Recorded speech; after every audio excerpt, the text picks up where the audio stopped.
Nah, kita kembali di White Shot dan sekarang kita masuk ke segmen dialog terkait dengan pembentukan Kabinet Jokowi JK. Namun sebelumnya kita ikuti dulu informasi terkait dengan Presiden Joko Widodo yang berkejaran dengan waktu nih untuk segera mengumumkan susunan kabinetnya. Ya, setelah KPK dan juga PPATK mencoret nama-nama yang layak menjadi menteri, Jokowi harus bekerja kembali untuk menempatkan penggantinya, sekaligus juga memiliki integritas yang diinginkan oleh Jokowi. Istana Negara dalam 3 hari terakhir mengundang beberapa tokoh nasional. Selain mengundang para calon menterinya, Presiden Joko Widodo juga meminta pandangan beberapa tokoh untuk membicarakan hal-hal yang berkaitan dengan kinerjanya 5 tahun mendatang. Kesibukan Jokowi makin beralasan manakala Komisi Pemberantasan Korupsi dan Pusat Pelaporan Analisa Transaksi dan Keuangan memberikan rapor merah kepada 8 calon menteri dari 43 nama yang disodorkan ke KPK. Kendati demikian, santer yang beredar Rabu kemarin beredar informasi bahwa Jokowi akan mengumumkan susunan kabinetnya dari Pelabuhan Tanjung Priok, Jakarta Utara. Namun momen yang ditunggu-tunggu tersebut akhirnya batal. Siapa yang mau bilang diadakan? Kan saya sudah bilang. Pak, ada banyak persiapan di sana, panggung segala macam. Tidak tahu. Saya kan sudah bilang kalian kemarin bahwa tidak malam ini. Ada kesepakatan yang belum terjadi, Pak? Hah? Ada kesepakatan yang belum terjadi. Iya kan. Coba lihat berapa hari mesti bawa ke KPK. KPK membalas. Kita mesti periksa ulang. Kan gitu. Menyeimbangkannya lagi, cari calon baru lagi. Ada alasan lain dari penundaan pengumuman Kabinet Kerja Jokowi JK. Surat tentang permohonan perubahan nomenklatur kabinet hari ini baru dibahas oleh DPR. Meskipun secara undang-undang Kementerian Negaranya, DPR sifatnya hanya memberikan pertimbangan. Pengamat kebijakan publik yang juga mantan tim sukses Jokowi, Andrinov Caniago menjelaskan, menyusun kabinet kerja sekaligus kabinet yang bersih bukanlah pekerjaan yang mudah. Nah, bagaimana supaya orang di tiap posisi, peranannya di tiap bagian, ya, bagaimana kalau orang yang tugasnya di dapur itu betul-betul ahli dalam memasak, menggodok kebijakan, yang di bagian menghidangkan juga terampil dalam menghidangkan, ya, yang bagian front office-nya juga pandai memberikan pelayanan, yang marketing juga jago melakukan penetrasi, ya, ke berbagai negara, ke pasar dan sebagainya. Nah, itu yang disiapkan oleh, yang diinginkan oleh Pak Jokowi, the dream team, bukan sekedar ya bersih jelas itu kriteria yang mutlak yang sedang diusahakan, tapi lebih dari itu juga kualifikasi lain juga ya ingin dicapai, diletakkan pada titik yang optimal. Nah, mencari kombinasi antara calon menteri yang bersih dan mau bekerja keras menjadi pekerjaan Jokowi sampai saat ini, agar saat pengumuman nanti menghindari kontroversi. Tim Liputan Metro TV. Ya, 3 hari sudah pasca pelantikan Jokowi JK sebagai presiden dan juga wakil presiden.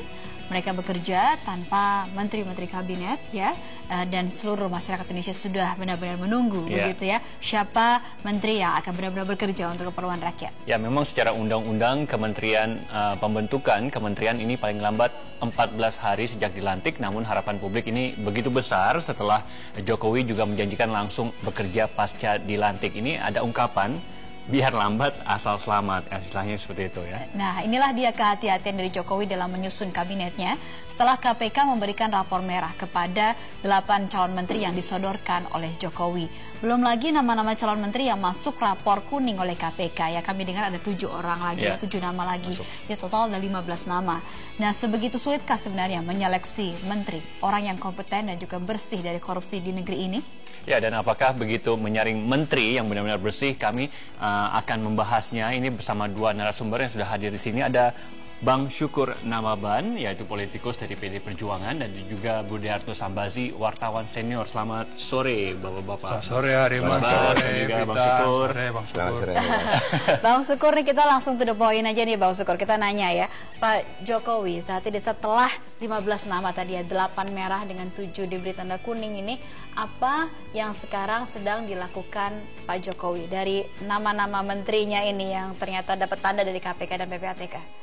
Nah, yang pertama yang ingin saya sampaikan adalah tentu memilih presiden itu adalah hak prerogatif daripada Pak Jokowi sebagai presiden, sebagai presiden terpilih. Nah, tetapi kita juga harus menghargai cara dan sikap Pak Jokowi sebagai presiden terpilih untuk melakukan kehati-hatian. Artinya beliau ingin kabinet yang akan dibentuk itu tentu bersih, sehingga bisa nanti bekerja tanpa terganggu hal-hal lain dalam tanda kutip. Nah, artinya beliau ingin mendapatkan masukan, tetapi yang menentukan tetap Pak Jokowi, jadi bukan KPK-nya, tetapi mendapatkan masukan seperti apa, catatan-catatan, apakah punya catatan-catatan hukum. Tetapi setahu saya 8 dan 7 tadi yang disampaikan itu tidak ada pengumuman resmi ya. Nah, jadi saya pikir saat ini juga Pak Jokowi terus untuk melakukan penyeleksian siapa yang paling tepat di kementerian dan yang diinginkan oleh Pak Jokowi sendiri. Ada 3 poin yang paling penting menurut saya yang menjadi dasar Pak Jokowi, itu adalah the right man, the right place, dan the right time. Ini yang paling penting, sehingga beliau bisa bekerja sesuai dengan janji-janji beliau pada saat kampanye kemarin. Mas Bas, kira-kira kesulitannya apa sih sebenarnya dalam memilih menteri dan juga membentuk kabinet? Karena pembahasannya kan sudah lama, sejak keputusan MK sudah keluar, ini sudah mulai dibahas, sampai sekarang belum juga kelihatan siapa. Saya masih melihatnya normal. Oke. Dan masih ada waktu kok, nggak usah terburu-buru, ojo ke susu. Masih ada 11 hari lagi, 12 hari artinya lagi. 2 thumbs up bahwa seluruh nama itu di cross check dengan KPK dan PPATK. Ini langkah yang terpuji. Kita kan ingin melihat kabinet yang bersih sama sekali. Kita ingin mulai yang baru. Jadi daripada buru-buru nanti menyesal, ya lebih baik dari sekarang dipilih hati-hati. Tadi Pak Syukur sudah bicara tentang 3 rights tadi ya, right man, right place, right timing. Dan kalau dibilang timingnya nggak sekarang, ya bisa juga bahwa ada pengaruh, bukan tekanan loh, pengaruh dari orang-orang koalisi yang memenangkan Jokowi sebagai pilpres, entah itu ketum PDIP, entah itu wakil presiden, entah itu ketum dari Partai Hanura, ketum dari Partai Nasdem, itu wajar, ya wajar selama bisa dirundingkan. Jangan melihatnya, jangan didramatisasi sebagai tekanan. Seolah-olah Jokowi itu bisa ditekan. Tidak, dengan dia berani memakai KPK dan PPATK sebagai referensi, itu sudah langkah yang paling brilian. Kita ingin melihat menteri memang yang mau bekerja jujur. Ngapain kita mengulang kesalahan 10 tahun terakhir? Pada akhirnya menteri-menteri atau sebagian ya memakai kementerian untuk pendanaan politik. Dan kita nggak mau itu terulang lagi. Nah, Bang Syukur, kalau dilihat kan ada 43 nama yang diserahkan kepada KPK dan PPATK. 15 diantaranya mendapatkan tanda. Berarti kalau kita hitung-hitung matematika sederhana kan Jokowi membutuhkan 34 nama begitu ya. Jadi 15 namanya ini kan berarti ngambil dari yang baru lagi di luar dari 43 nama begitu kan Bang. Nah, apakah ini juga kemudian nama-nama yang baru ini juga diserahkan lagi kepada KPK? Karena kalau itu artinya kan berarti kita masih harus sabar lagi menunggu kan? Ya, seperti yang saya sampaikan tadi kan, informasi resmi dari KPK yang menyatakan 15 nama ini punya masalah juga tidak ada, dan Pak Jokowi juga tidak menyatakan hal tersebut. Tetapi yang paling penting saya pikir, saya sepakat tadi dengan Mas Bas yang mengatakan bahwa ini Pak Jokowi harus hati-hati. Karena beliau begitu besar harapan daripada rakyat Indonesia bagaimana melihat pemerintahan ini ke depan jauh lebih bagus, jauh lebih baik, jauh lebih bersih. Karena bersih saja ini tidak cukup. Artinya dia harus bersih, itu modal awal, dan dia harus memahami pekerjaannya dan juga mau bekerja. Dan jadi saya kira cross check ke KPK ya, KPK itu hanya 1 poin. Itu cuma hanya butuh waktu menit jam kok. Iya. Ngapain buru-buru? Cepat bisa dilakukan ya. 15 orang, 20 orang, Iya. 20 jam, 2 hari. You have plenty of time for that. Nah, pertanyaan berikutnya adalah, siapakah yang lantas menyiapkan penggantinya? Apakah itu para pimpinan-pimpinan parpol tersebut, ataukah dari Pak Jokowi sendiri, dari Pak JK, atau dari mana masukan-masukan nama-nama baru pengganti ini? Nah, undang-undang kita kan ini, sistem pemerintahan kita kan presidensial. Iya, kalau secara undang-undang begitu. Tapi pada itu- kenyataannya gitu loh, Bang. Semua itu adalah keputusan daripada presiden. Nah, tetapi tentu saja presiden bekerja sendiri kan tidak bisa. Tadi Mas Bas sudah mengatakan tentu ada masukan-masukan dari berbagai pihak untuk beliau pertimbangkan sehingga beliau bisa mendapatkan orang yang tepat untuk Nah, yang paling menduduki berpengaruh posisi menteri siapa itu. untuk memberikan masukan? Nah, saya pikir partai politik pasti harus didengar. Terus kemudian pengamat, teknokrat harus dengar. Teman-teman media juga harus didengar. Ini kan semua harus dia tampung ini dan melihat untuk mana yang lebih bagus bagi bangsa dan negara ini. Nah, Mas Bas, kira-kira kalau misalnya Jokowi mengikuti rekomendasi yang diberikan KPK, apakah itu tidak memberikan kesan kepada publik kalau presiden kita tunduk kepada KPK? Karena kalau misalnya ada menteri calon menteri yang punya kompetensi, punya kapabilitas, tapi memang ada jejak rekam yang kurang bagus gitu ya, apakah itu juga bisa berpengaruh juga dalam pemilihan menterinya nanti? Kritik saya terhadap istana dan terhadap KPK maupun PPATK, tapi PPATK nggak begitu kedengeran ya. Yeah. Proses ini dilakukan secara kurang elegan. Kurang elegannya di mana? Kurang elegan, Mas? akhirnya terjadi kebocoran. Ada istilah kartu kuning, Kartu istilah merah. kartu merah. Emang ini sepak bola. Ya, rahasia diobrak-abrik, integritas orang dengan mudahnya disebut di media massa, nama. Ya, Saya praduga belum tak tentu bersalah, orang itu bersalah loh. Ya. Jadi ada komunikasi yang keliru antara istana dengan KPK, dan saya kira ini pelajaran pahit untuk Jokowi. Lain kali harus hati-hati dalam mengerjakan tugas sebagai presiden ya, dan juga kepada KPK juga. Ya jangan semudah bicara kepada media lah, semudah itu menyebut jumlah aja tuh menurut saya udah nggak etis. Ya. Gak usah lah, bilang aja ya ada nama, ya udah selesai. Jangan terus diumbar-umbar ke publik. Memang ini bukan rahasia, nggak benar juga mengatakan ini rahasia negara. Nggak ada tuh undang-undang rahasia negara, masih RUU terus ditolakin terus kok. Tapi tetap ada etika. Praduga tak bersalah, Bang. Artinya kan tidak bisa kita menjudge orang sebelum. Tapi sebenarnya nama itu kan tidak pernah keluar. Ini kan karena wartawan mencoba mengorek-ngorek, hanya menyebutkan jumlah begitu kan. Jumlah saja menurut Anda tidak etis ya? Ya, untuk nama itu keluar di disebutkan. media pasti dari sumber-sumber yang layak dipercaya atau tidak dipercaya. Ini yang kelemahan dari sistem. Makanya saya bilang komunikasi antara presiden dengan KPK ini ada yang keliru. Dan kali agar diperbaiki. Mudah-mudahan ini kan ada nama-nama baru nih. Mudah-mudahan masih bisa lebih elegan lah, nggak perlu sampai menyebut nama orang. Itu yang membuat marah beberapa kalangan ya. Nah, beberapa hari ini juga nih Bang, kita masyarakat dipertontonkan dengan seperti yang Anda lihat di layar televisi ini, para politisi dan juga orang-orang yang silih datang berganti ke istana. Begitu ya, hari ini kita sudah melihat ada pemilik Susi Air, Susi Pujianti, ada tadi Pak Enggar Tias Sulukito, dan kemudian juga ada Pak Marwan di sana. Ini nih ada Bang Ferry, ada Bang Ferry juga di Presiden sana. Baldan. Ini mereka ini dipanggil dalam rangka apa sih Bang? Bocorannya apakah dalam rangka ini merupakan satu proses seleksi menteri, ataukah ini hanya untuk tukar pikiran, atau untuk disampaikan nggak jadi menteri? Nah, jadi kan ini persepsi ya.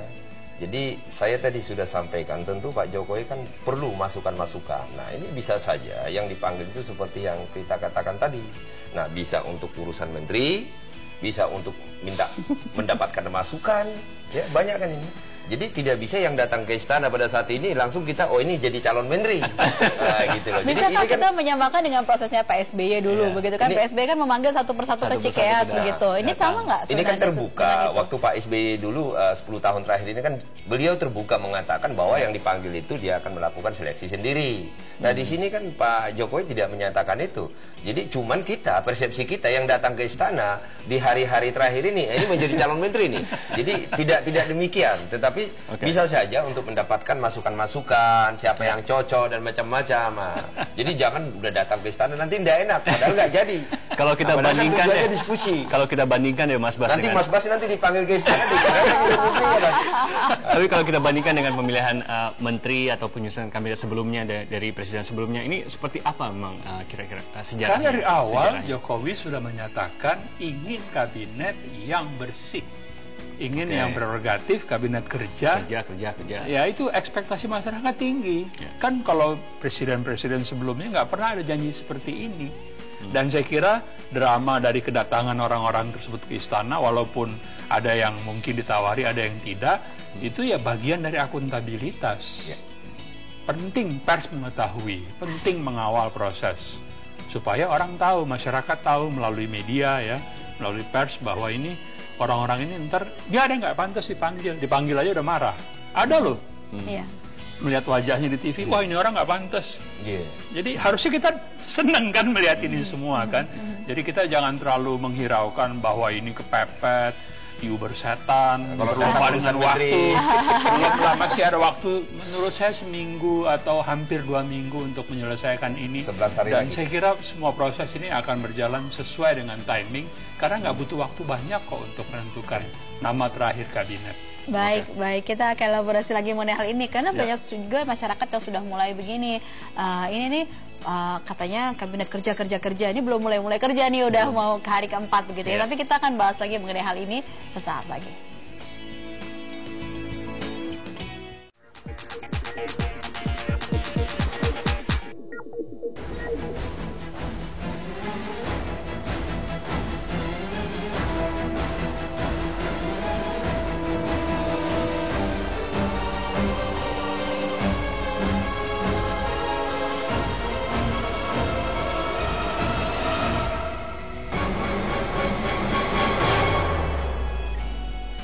Baiklah, kembali bersama kami di Watchshot. Langsung kita mulai dialog kita lagi, lanjutkan dialog dengan topik terkait dengan pemilihan menteri-menteri ya untuk kabinet Jokowi JK. Mas Bas, kira-kira sebelum apalagi yang bisa dilakukan Pak Jokowi sebelum ini memilih menteri-menteri yang akan ia pilih, kira-kira apa yang bisa dilakukan? Ya supaya konsisten gitu omongannya. Ini kerja sudah mulai kerja gitu. Apa yang bisa ditunjukkan oleh Pak Jokowi? Seperti sepak bola, Jokowi itu saya kira pelatih yang kompeten lah ya. Dan setiap pelatih itu menyiapkan line up pemain yang bisa berubah-ubah, yang banyak alternatifnya. Saya kira sekarang beliau memiliki pilihan yang lebih dari cukup untuk membentuk line up yang sangat ideal menjadi tim pemenang. Dan itu tercermin dari nama-nama yang selama ini beredar. Saya nggak punya keraguan sedikit pun terhadap mayoritas nama yang beredar. Cuma hanya satu concern yang masyarakat agak mungkin lebih kritis sekarang masyarakatnya ya. Yang pertama tentu yang jangan yang punya track record korupsi, pelanggaran HAM dan macam-macam. Yang kedua, kelihatannya masyarakat tuh menghendaki wajah baru. Ya. Karena kalau di negara-negara demokrasi itu memang pergantian wajah yang udah lama ke baru itu walaupun pemerintahnya sama, itu dibutuhkan untuk penyegaran, semangat baru, wajah baru. Dan dari segi kemampuan juga saya melihat nama-nama yang beredar ini kemampuannya, kompetensinya nggak gapnya nggak tinggi, nggak jauh-jauh amat, mirip-mirip lah. Mungkin 1-2 untuk kementerian yang teknis dibutuhkan orang-orang yang sangat teknikal ya. Tapi pada umumnya 85% dari kementerian ini kan ya bisa dijabat oleh mereka yang secara politis mampu membantu presiden. Ingat loh, menteri itu jongos membantu presiden. Jadi nggak lebih dari itu sebetulnya. Dia mau bergelar apapun, punya keahlian apapun, tetap dia harus membantu presiden. Kasarnya jongos tadi. Tapi tapi memilih jongos itu ternyata susah begitu Bang. Banyak nama. Apakah memang sesulit itu sih Bang Syukur kalau memilih orang-orang yang kompeten, bisa memperjuangkan kepentingan pemerintahan secara politis dan juga bersih dari korupsi? Ya sebenarnya kan bangsa ini kan bangsa yang besar ya. Banyak orang-orang pintar, banyak orang-orang hebat. Ini buktinya lama nih bolak-balik terus. Yang paling sulit itu adalah memilih yang terbaik dari yang terbaik. Ini yang paling sulit. Dan Jokowi pengen itu. Artinya orangnya bersih, memahami tugasnya sesuai dengan keinginan Jokowi mau membangun bangsa ini seperti apa. Nah, terus dan mau kerja. Jadi jangan lebay, kalau saya pinjam istilahnya Mas Bas tadi. Jangan lebay begitu. Nah, artinya ini kan waktu masih ada sekitar 11-12 hari lagi ya sesuai dengan undang-undang ya. Nah, daripada ke susu ya, cepat begitu tetapi tidak tercapai target, enggak apa-apa. Sesuai dengan standar waktu yang ada, tetapi perlu kehati-hatian sehingga karena ini berbeda. Presiden Jokowi sekarang ini berbeda dengan presiden-presiden sebelumnya. Ekspektasi masyarakat sangat tinggi untuk Pak Jokowi. Harapan masyarakat sangat tinggi. Nah, tentu saja Pak Jokowi tidak boleh membuat kesalahan sekecil apapun.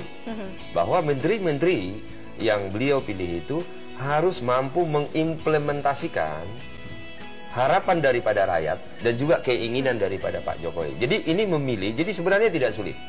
Tetapi ini memilih yang terbaik dari yang terbaik, dari yang disodorkan oleh masyarakat, birokrat dan tokoh-tokoh. Asal jangan kelamaan aja, karena momentumnya takutnya udah hilang, karena hari pertama kan udah ketemu.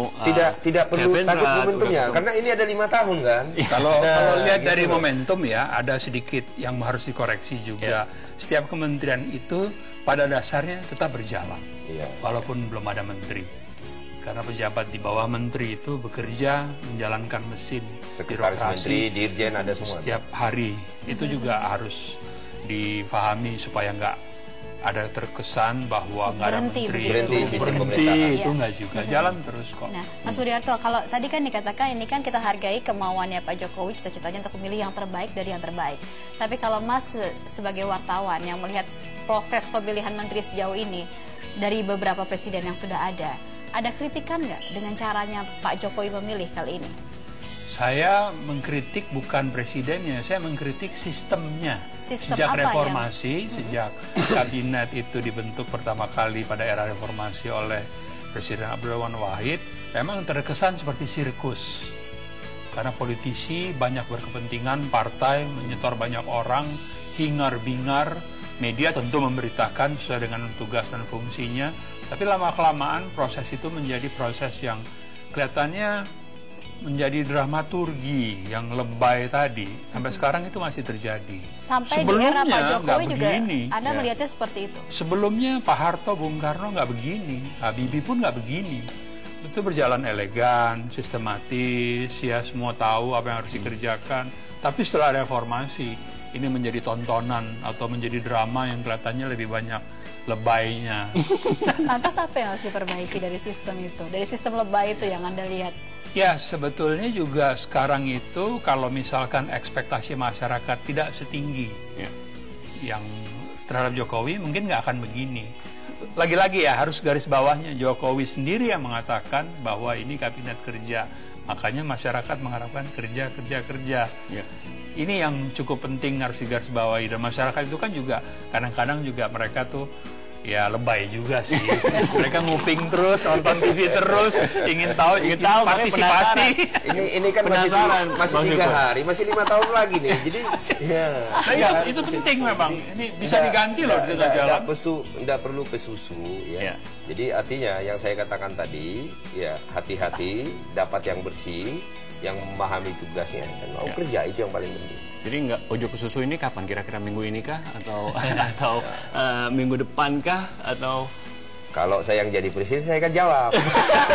Tetapi yang Pak Jokowi yang jadi presiden, jadi tentu saja kapan waktu yang tepat untuk mengumumkan kabinet itu Pak Jokowi dan JK. Tapi ini apa ya, membuat masyarakat gimana nggak mau lebay ya Mas ya? Kayak kemarin dari sore wartawan sudah siap-siap di Tanjung Priok sampai masuk angin tuh katanya nunggu di pelabuhan. Itu blunder besar. Begitu. Blunder besar kalau menurut saya. Blunder besar karena memang acara sudah dipersiapkan, ekspektasi tadi sudah hampir mencapai klimaks, masyarakat menunggu harapan menteri-menteri bersih. Dan juga bertanya-tanya apa sih yang terjadi begitu, dan mengamati mobil yang keluar masuk istana seperti akhirnya itu. Batal. Itu blunder besar. Dan kelihatan sekali damage control nggak ada. Saran Anda bagaimana kepada Pak Jokowi? Ya di istana saja. Nggak usah pakai drama, ya nggak usah di tempat lain. Tadinya kan bahkan ada yang bilang di mana ya, selain di Tanjung Priok, rumah dinas, ada Tanah Abang, ya, Tanah Abang, seperti itu. Jadi Fluid. stoplah berdrama. Ya. Saya kira umumkan aja di istana, ada media diundang, baca seperti Pak Harto dulu, tenang, udah selesai. Habis itu ya media sendiri yang mencari background, mencari drama masing-masing ya, karena kan wajah baru lah, wajah lama, segala macam lah. Jadi memang itu blunder besar, harus dikritik dan nggak ada damage control. Sampai detik ini kelihatannya istana juga bingung mau bereaksi seperti apa. Ini juga disayangkan, strategi komunikasinya nggak jalan. Oke, terakhir mungkin ke Bang Syukur, kira-kira closing statement untuk terkait dengan menjelang pemilihan menteri-menteri. Weekend kali ya. Jadi dalam. intinya begini, tidak perlu kita terburu-buru ya untuk membangun bangsa ini. Tentu tidak bisa 1-2 hari ya, ini masih 5 tahun lagi pemerintahan ini, baru 3 hari dilantik. Tentu presiden kita ingin kabinetnya, pembantu-pembantu dia agar bisa membangun sesuai dengan janji-janji Pak Jokowi pada saat kampanye, dan harapan daripada masyarakat agar negeri ini menjadi Indonesia Raya, menjadi negeri yang disegani di Asia, di dunia. Tentu ini butuh tim yang sangat kuat sekali. Jadi kita sabar, kita doakan semua. 95% wajah baru. Iya, kita mendapatkan anak-anak bangsa yang terbaik lah. Baik, terima kasih Bang Syukur, terima kasih Terima kasih ya, waktunya. kita nggak kesusu, ya kita nggak keburu-buru, dan kita juga nggak akan lebay ya. Tapi yang penting hasilnya adalah yang terbaik, kabinet yang benar-benar bisa bekerja untuk membela kepentingan rakyat. Ya, amin. Nah, kita akan jeda dulu sejenak, kami akan kembali saat lagi. Tetaplah bersama kami di Wajib.